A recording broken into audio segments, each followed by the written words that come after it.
Queridos irmãos e irmãs, prosseguindo com o nosso percurso de vídeos catequéticos sobre o tema O Coração Polarizado para Cristo, um rosto a contemplar. Depois de 2 vídeos introdutórios, fomos abordando, a cada vídeo estamos abordando alguns pontos que são frutos daquela belíssima síntese de São João Paulo II, síntese cristológica na Novo Milênio in Eunte. Já refletimos sobre o ver Jesus, um desejo insuprimível do coração humano, sobre o testemunho dos evangelhos, o caminho da fé, a profundidade do mistério. Hoje vamos refletir sobre o rosto do Filho.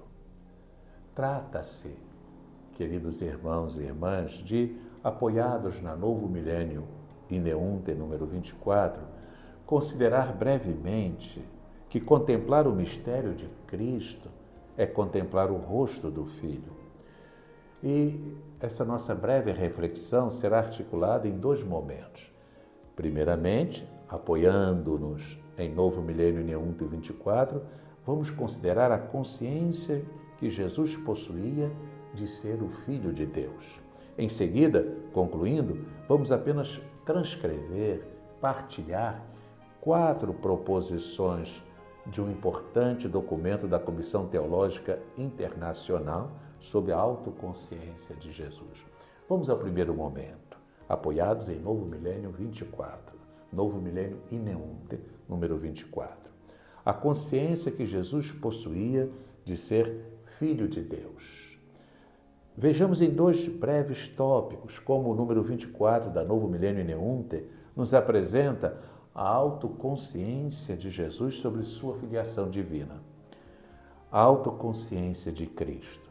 O Pai está em mim e eu nele. Com estas palavras, registradas pelo 4º evangelista, se expressa a autoconsciência de Cristo. Com efeito, como afirma São João Paulo II, a identidade divino-humana de Jesus Cristo manifesta-se nos evangelhos. Esses nos dão uma série de elementos que nos permitem penetrar naquela área reservada do mistério que é a autoconsciência de Cristo. A Igreja sempre nutriu a certeza de que, narrando, inspirados pelo alto, os evangelistas captaram corretamente, nas palavras pronunciadas por Jesus, a verdade de sua pessoa e a consciência que ele tinha dela. Quando, por exemplo, Lucas refere as primeiras palavras de Jesus, com 12 anos apenas, no Templo de Jerusalém, não estaria precisamente expressando a consciência de Jesus de possuir uma relação única com Deus, própria de filho? De fato, quando a mãe lhe faz saber a aflição com que ela e José o procuravam, Jesus responde sem hesitar: Por que me procuráveis? Não sabias que devo estar em casa de meu pai?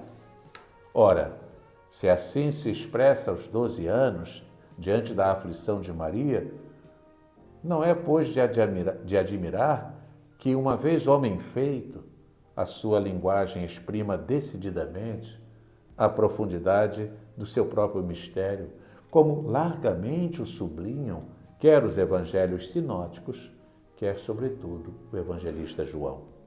Assim, na consciência que tem de si mesmo, Jesus não nutre qualquer dúvida de sua singular filiação divina e da mútua e recíproca imanência entre ele e o Pai. Tudo me foi entregue por meu Pai, e ninguém conhece o Filho senão o Pai, e ninguém conhece o Pai senão o Filho e aquele a quem o Filho o quiser revelar. O Pai está em mim e eu nele. Embora seja lícito pensar que também cresceu a consciência humana do seu mistério, Jesus, sem dúvida, tinha consciência da sua identidade de Filho de Deus. A narrativa do encontro de Jesus aos 12 anos no templo, Lucas assim a encerra. Jesus desceu então com seus pais para Nazaré e era obediente a eles.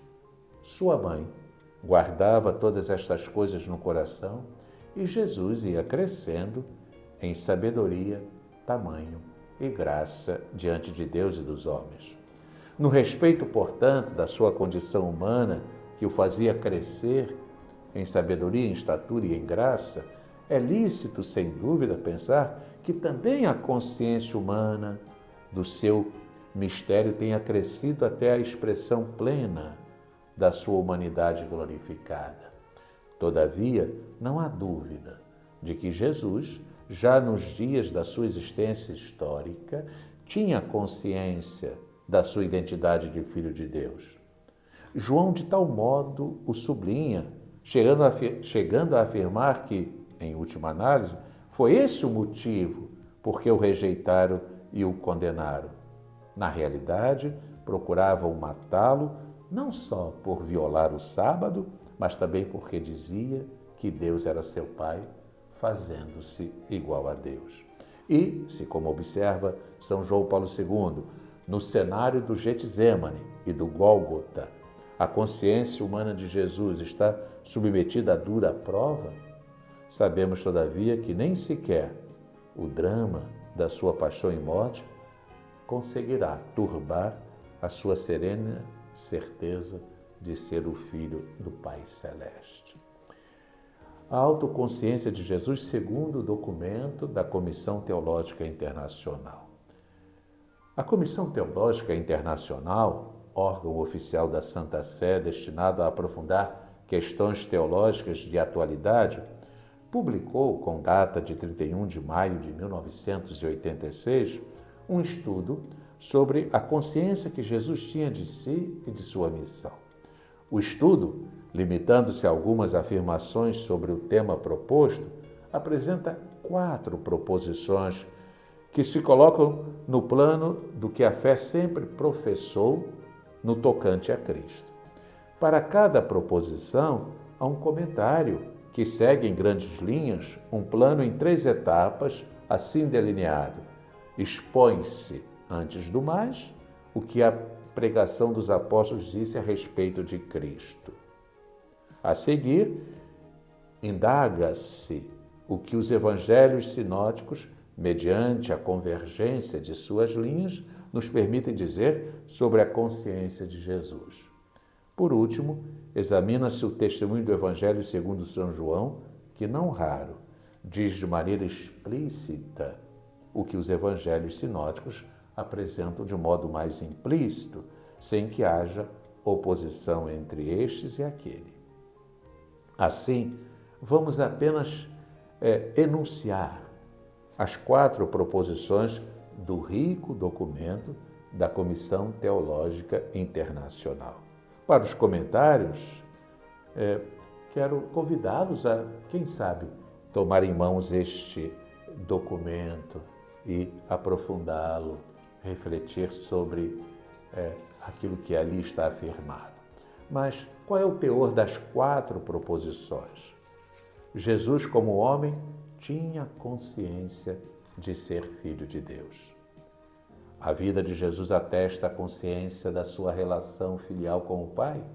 O seu comportamento e as suas palavras, que são os do servidor perfeito, implicam uma autoridade que supera a dos antigos profetas e que pertence a Deus só. Jesus derivava essa incomparável autoridade da sua singular relação com Deus, que ele chama meu Pai. Ele tinha consciência de ser o Filho único de Deus e, nesse sentido, de ser ele mesmo Deus. Jesus, como homem, tinha consciência de ser Filho de Deus. Segunda proposição. Jesus, como Filho de Deus feito homem, sabia ter sido enviado pelo Pai para dar a própria vida em favor dos homens. Jesus sabia que era a finalidade da sua missão, anunciar o reino de Deus e torná-lo presente na sua pessoa, nos seus atos e nas suas palavras, a fim de que o mundo fosse reconciliado com Deus e renovado. Livremente ele aceitou a vontade do Pai, dar a própria vida pela salvação de todos os homens, Ele sabia ter sido enviado pelo Pai para servir e dar a própria vida em favor de muitos. A terceira proposição: Jesus quis fundar a igreja para continuar pelos séculos a sua missão salvífica. Para realizar a sua missão salvífica, Jesus quis reunir os homens em vista do reino e convocá-los em torno de si. Em consequência, Jesus realizou atos concretos que, tomados em seu conjunto, só podem ser interpretados como a preparação da igreja que havia de ser constituída definitivamente por ocasião dos acontecimentos da Páscoa e de Pentecostes. É, por conseguinte, necessário afirmar que Jesus quis fundar a igreja. E a quarta proposição, a consciência de Cristo, Salvador de todos os homens, implica em Jesus o amor a cada ser humano. A consciência que Cristo tem de ser enviado pelo Pai para a salvação do mundo e para a convocação de todos os homens no povo de Deus, implica, de modo misterioso, o amor a todos os homens, de tal modo que todos podemos dizer: o Filho de Deus me amou e se entregou por mim. Concluamos esse breve vídeo lembrando que as 4 proposições nada inovam em teologia, mas recordadas num contexto histórico como o nosso, que nem sempre as respeita, elas ganham nova ênfase. Elas expressam a fé da igreja e, por conseguinte, devem servir de parâmetro nos cursos de teologia e catequese, assim como na pregação cristã. Deus a todos abençoe.